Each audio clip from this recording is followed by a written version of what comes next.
In our last episode, Daniel sent us to go find a map to the Grand Staircase, which is the path he plans to lead the Sorrows tribe down if he chooses to evacuate Zion. To aid in this effort, he sent us one of the Sorrows tribal's waking cloud to act as a guide and companion. Before we go to find the map to the Grand Staircase, we can take some time to get to know Waking Cloud a little better. Daniel said that I was to travel with you until you have completed your scouting. Is this pleasing to you? Well, I prefer to travel alone, thanks. The lone big horner is the most vulnerable to its enemies. In the herd lies strength. If you reconsider your choice, I will be here. Paz Patesuba. Hey, on second thought, it does sound pleasing to me. Sounds good. Let's go. Certainly. We should make haste then. With that, Waking Cloud joins us as a companion and we get the Quiet as the Waters perk. This is a wonderful perk that makes it harder for white-leg tribals to detect us when we're in Zion. It effectively diminishes their perception by 3. This'll come in handy when we do some stealth missions later. But hey, Waking Cloud, why don't you tell me a bit about yourself? Waking Cloud is my name. I am midwife to the Sorrows. It sounds ill-omened, no? Midwife to Sorrows? Wait, midwife? You know, now that you mention it, I haven't actually seen any children running around. The children and the old have already been evacuated from the camp. They are safe enough, unless the Whitelegs come for us in force. Well, what do you do when you're not delivering babies? I tend to other hurts and sicknesses that afflict our tribe. I also scout the valley for the herbs I use in my medicines. Hey, I couldn't help but notice that fancy jazz on your hand there. That looks pretty killer. Where can I get one? A Sorrow's Yaoguai fist is a sacred symbol. It shows that we belong to the tribe and have willingly undertaken a dangerous quest to aid the tribe. Each Sorrow makes his own, and only after hunting and slaying a Yaoguai that threatened our people. Our shaman, White Bird, oversees the rites. Perhaps if you spoke to him, he would allow you to undertake such a quest. Well, I just gotta get me one of those bear claw hand fist things. So off we go in search of Whitebird. Whitebird's cave is right here in the Narrows. To find it, we just travel the river all the way to the end, where we find a path going up to the southeast. This is where we followed Daniel yesterday to his campfire. Instead of taking a right to his campfire, we continue straight south up the hill until we pass some tribal art on the walls to the left and end at Whitebird's cave. Inside, we find a small cave with a campfire in the middle, and we find Whitebird sitting on one of the log benches, drinking something. Hola, outsider. Welcome, child of omens. You come to receive visions of truth? What? I don't know what visions of truth means. Seek medicine plant. Return with sacred datura root. Receive visions of truth. They guide you. Now, if we have the Wild Wasteland perk, instead of talking about the sacred datura root, he says, take drugs, kill a bear. Hey, crazy old man, I'm not doing anything for you. Spirits guide you whether you listen or not. Smarter to listen, Or we can say, wait a minute, what if I really don't want to have to go hunting for datura root? And he stares at us wordlessly. No, this isn't getting awkward. Okay then, guess I'll just go then. Go. Return, maybe yes. Return, maybe no. But go. Now we can find some of the sacred datura root all over the place. It grows wild here in Zion Canyon, and we can even purchase it from Joshua Graham. Heading to the Angel Cave to talk with Joshua Graham, as we get close, we see a man wearing one of these bear claws emerge. He pumps his fist high into the air, and as we get close, we see that his name is Two Bears High-Fiving. If we go inside the cave to talk to him, he doesn't say anything aside from the typical tribal dialogue. And he has one of the Sorrow's big Yaoguai tribal fists on, even though he's a dead horse warrior. This is an encounter we get only with the Wild Wasteland trait, so it's not really lore friendly, which is why we find a Sorrow's weapon on a dead horse hand. But this is an inside joke. Obsidian is referring to a mod for Fallout New Vegas that was released shortly after the game was released. The mod author Tedman didn't like the options that Obsidian gave us when trying to interpret the Rorschach test that we take at the very beginning of the game when we make our character. In particular, he thought that the options for this Rorschach test didn't make any sense. It doesn't look like a bearded man to him, and he doesn't think it looks like a mushroom cloud. Instead, he thought that it looked like two bears high-fiving. And so he made a mod that simply added that option to the list. Now, with the mod installed, you can choose two bears high-fiving. And it does look like two bears high-fiving. I have to say, he is right about that. Apparently, Obsidian thought it was so funny that when they released Honest Hearts as part of the Wild Wasteland trait, they added this guy who runs at the cave named Two Bears High-Fiving. Anyway, we need to find some sacred datura root. We can buy some from Joshua Graham, or if we go out the rear entrance of his angel cave, we find 3 pieces are growing right here. So we can get everything we need for this part of the quest just by going to the angel cave. Back at Whitebird's cave, we can say, hey, I've got all the roots you need. These roots make sacred vision tea. You drink, you see path before you. Ready?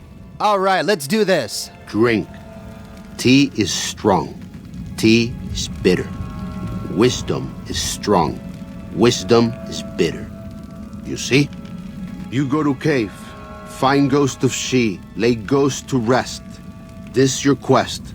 Bring peace where was strife. Go. Wow! What is this? The screen goes blurry and it goes bright and everything seems fuzzy. Oh no, how long is this gonna last? I can't work with this. Whitebird sends us on a mission to go kill the ghost of she, but who the heck is the ghost of she? Sad story. Not for your ears from my lips. Ask midwife. She speak to your ears. The story's so sad that he can't tell us, so instead we go and talk to Waking Cloud, the midwife. Hey Waking Cloud, can you tell me the story of the ghost of she? That is a sad story. I do not like to tell it. But if you are asking, it must be at Whitebird's request. That I will honor. Long ago, a girl lived among this tribe. She was a curious child, and a clever one, and her mother had a devil's time watching over her.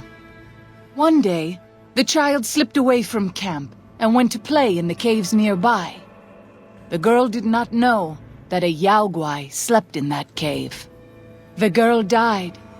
The tribe wept, for the girl had died before her naming day, and her ghost would remain restless and wandering upon the earth. Many hunters tried to kill the beast, but it eluded them or drove them off. The shaman said that since it had consumed the girl, the two were one.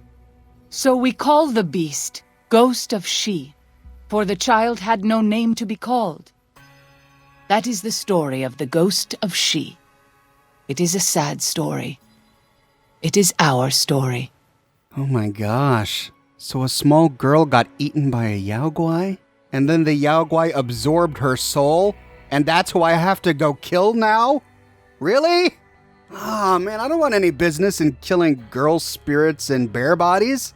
Well, with this strange, drugged-out, psychedelic side effect going on, I got really confused. The map marker wanted me to go east, but I'm stuck in this ravine with these high hills on either side. However, there are a bunch of caves in the hills above me. I thought maybe one of these caves would lead me to the area where I could find the ghost of she, but to my surprise, when I went in one of the caves, I didn't find an exit. Instead, I found a whole bunch of white legs. What were white leg tribals doing in these caves so close to the Sorrows camp? And there were a lot of them too. Why hadn't they attacked yet? We'll explore these caves in greater detail in tomorrow's video, but to find the ghost of she, we travel to the Sorrows Fork campground and then travel northwest. This brings us to a small path that goes up into the hills. Here we can kill some mantises and a whole bunch of Yaogwai. It was during this battle that I completed the challenge to kill 10 Yaogwai. As we continue along, the slopes on either side get taller, and we find ourselves in a ravine. But we see that the ravine ends here, and there's no ghost of she. Stepping closer... Whoa! Here we go! A giant bear on fire appears and attacks. This is the ghost of She. Here we go! With a second burst of light, the ghost of She splits into two other creatures. But which one of these is the real ghost of She? Two of these are at full health, targeting one in VATS. I kill it with one shot. Alright, so the ones with full health must be the mirror images. Once the mirror images were gone, I could focus my efforts on the ghost of She.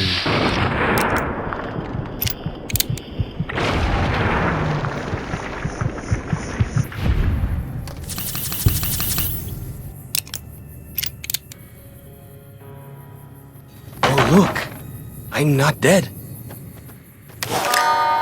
With the ghost dead, we can walk over and rip the ghost of She's paw from her body. Back at Whitebird's cave, we can tell him the good news. Does ghost of She like quiet and grave? It's done, Whitebird. Here is the paw of the ghost of She. Then visions of truth are at an end. Will you learn from truth?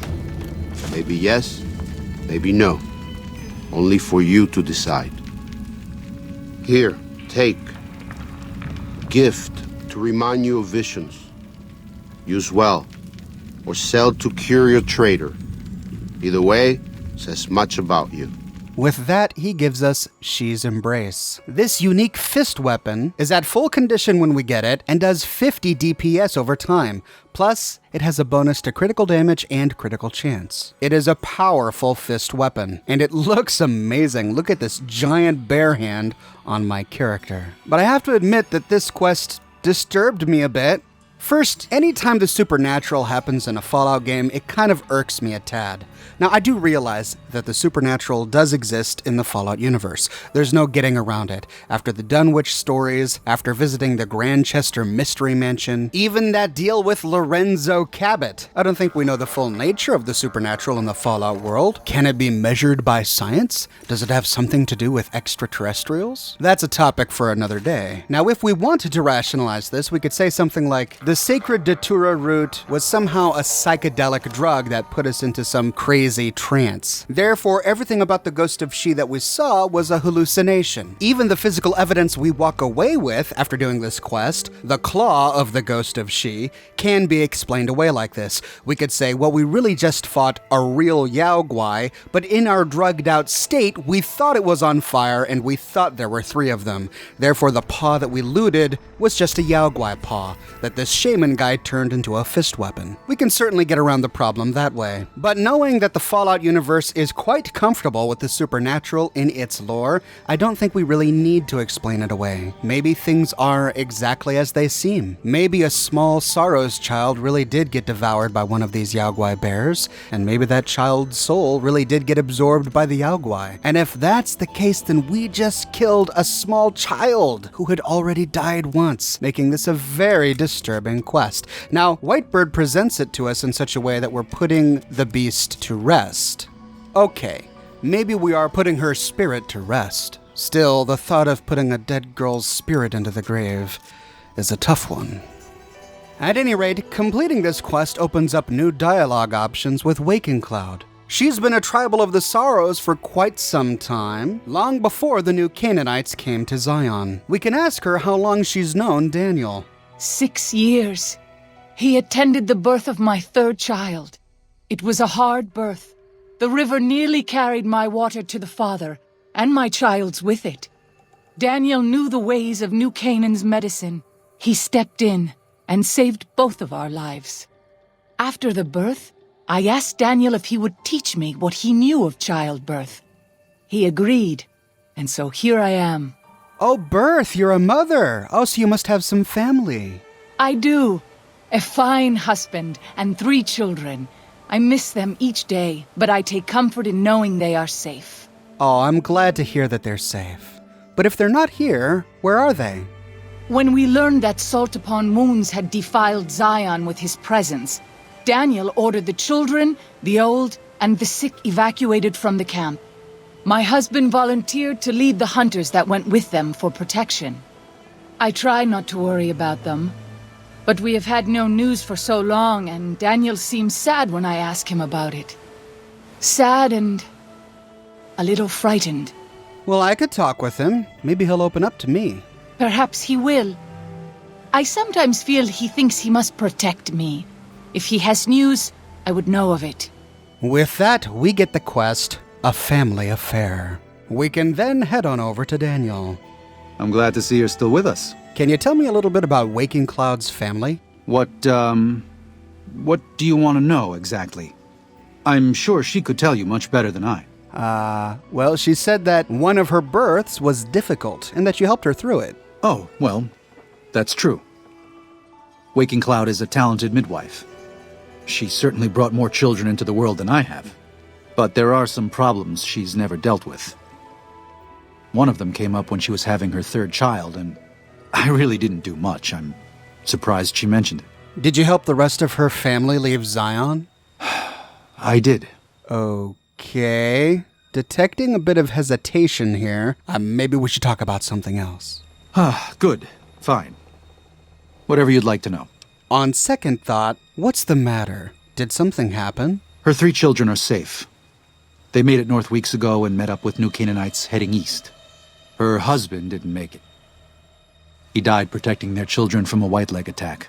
Do not tell Waking Cloud. She is one of the only Sorrows who can communicate easily with us, and her tribe needs her to be strong right now.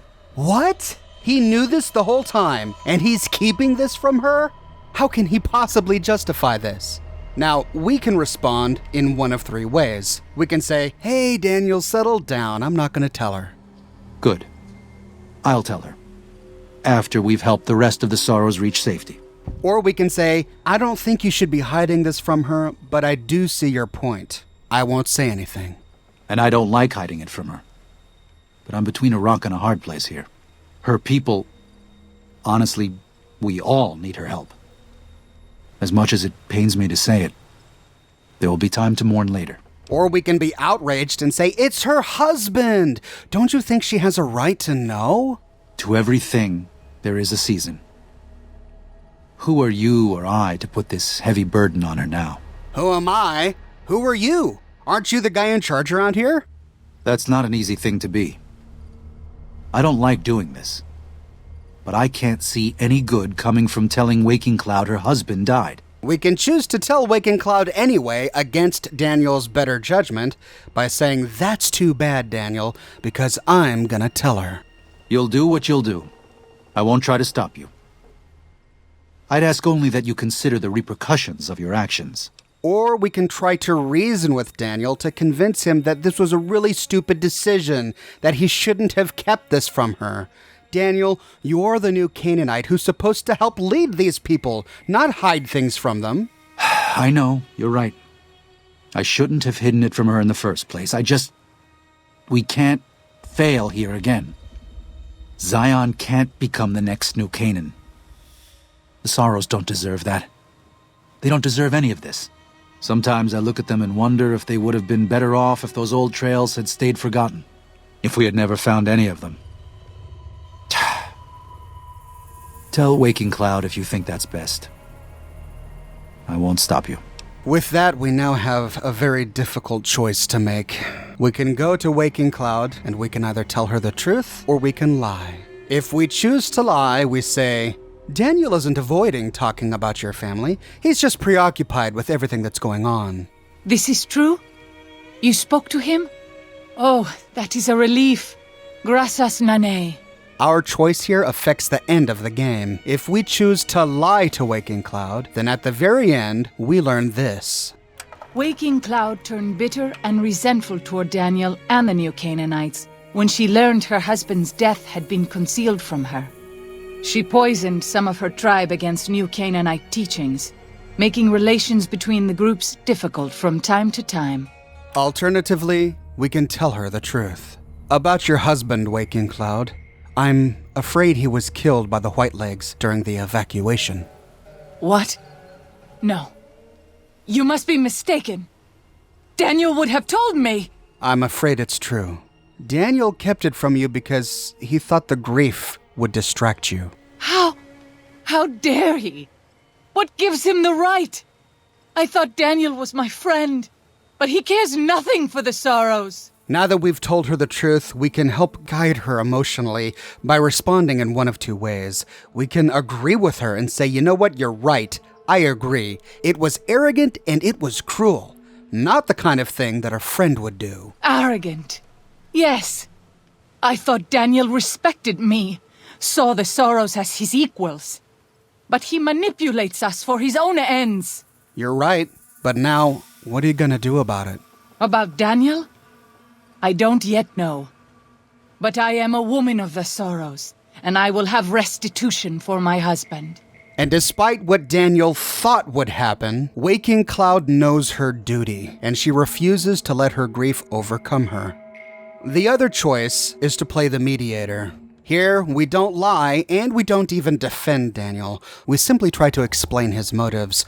We can say, Daniel does care for the sorrows. He chose not to tell you because at the time, he mistakenly thought that it was best for the tribe. He ultimately made the wrong choice, but it wasn't an easy choice for him to make. Perhaps. I will have to have a very long talk with Daniel when all of this is over. Thank you for telling me this truth. Now, regardless of how we choose to break the news to Waking Cloud, if we tell her the truth at all, at the very end of the game, we learn this. Waking Cloud was distraught when she learned of her husband's death, but took comfort from her tribe and the compassion of the new Canaanites. She forgave Daniel for having concealed her husband's fate from her, and learned to accept his fate. When her grief faded, she took a husband from the dead horse tribe. At her bidding, he stayed close to home. I was heartbroken for Waking Cloud when I learned of what happened to her husband.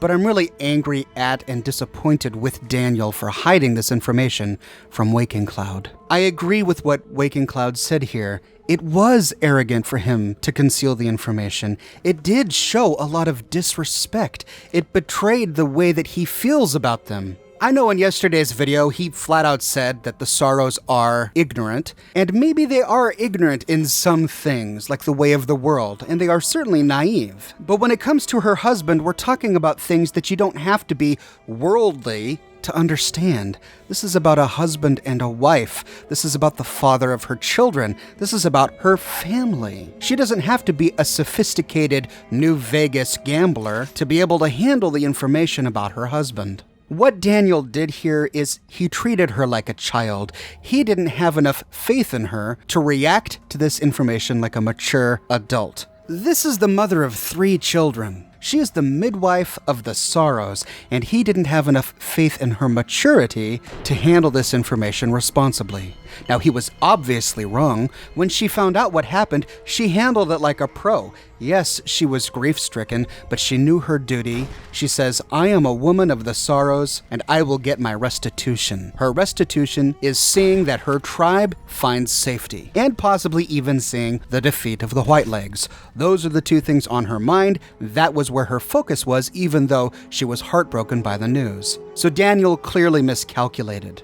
I think it's true to say that he was arrogant, but I also think that it's true to say that this was an honest mistake, that he made this choice even though it was the wrong choice because he truly does love the Sorrows tribe, and he thought it would be best for the Sorrows. Now, his good intentions doesn't excuse what he's done, in my opinion. He still deserves the stern talking to that Waking Cloud gives him after this is all said and done. But I don't think we can walk away from this saying that Daniel was just trying to manipulate her and the Sorrows for his own ends.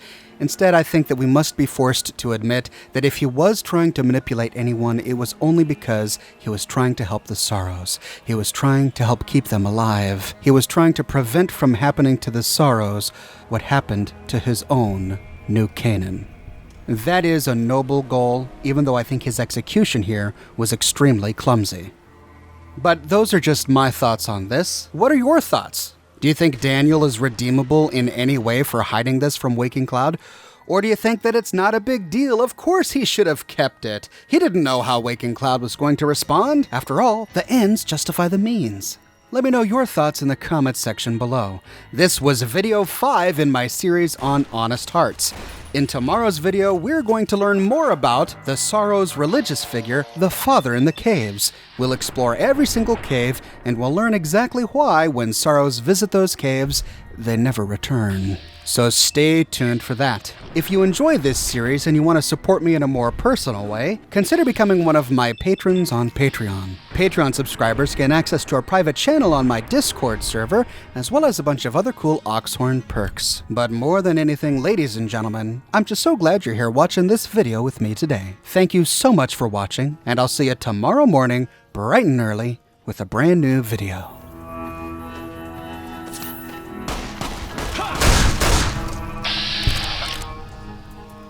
Fighting time.